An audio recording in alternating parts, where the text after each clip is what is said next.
Hello, today we are filming on Wajak Noongar Budja. I'd like to pay my respects to elders past, present and emerging. This week, we're looking at the concept of trauma. What is trauma? What makes an experience traumatic? And how can we better understand people who have experienced trauma? Firstly, to complicate things straight away, there isn't a single definition of trauma that experts agree on.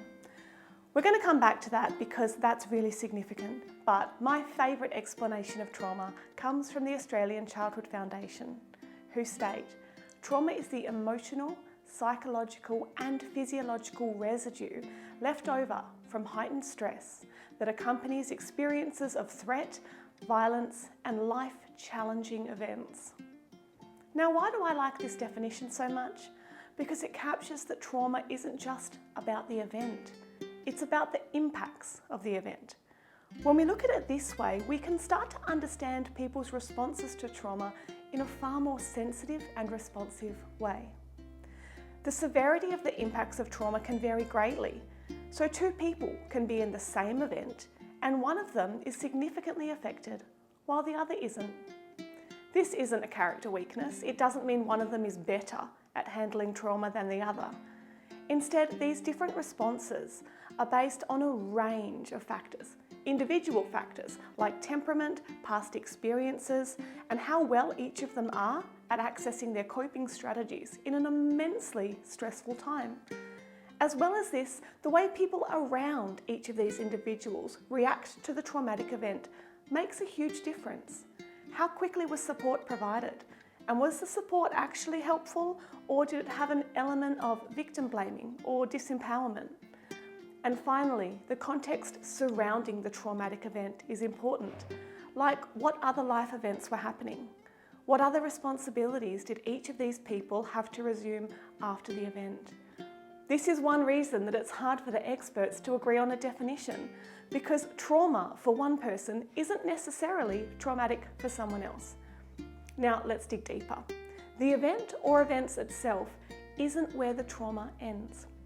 For survivors of trauma, particularly complex, developmental or intergenerational trauma, the feelings of intense fear and the body's response to that perceived threat continue.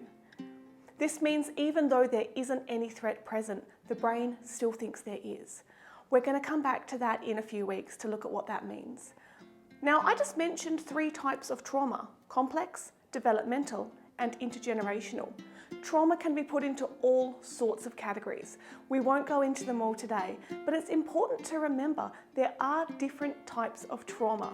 Practitioners use these to find the best treatment based on the person's need. Some of the categories are acute, complex, historical, intergenerational, developmental, collective, attachment, secondary, or vicarious. Some of these have different names in different contexts. But what you need to know is that trauma covers a range of intense, fear-inducing experiences. So to summarise, trauma can cover a range of experiences, but the impact of trauma and how it will affect the individual depends on a range of things, like how people around them responded, their previous experiences, the strengths or challenges of them as an individual, their temperament, their age, the list goes on. What's most important is to try not to judge the severity of someone's trauma based on how you imagine you would manage that situation. When you do that, you insert yourself into a scenario that doesn't exist for you, and it definitely doesn't help the survivor of trauma. Now, that is all we have time for today. I hope you've learned something. If you have any questions, please email us on the link in this post and join us again next time for our Snapshot learning. Thank you so much for joining me.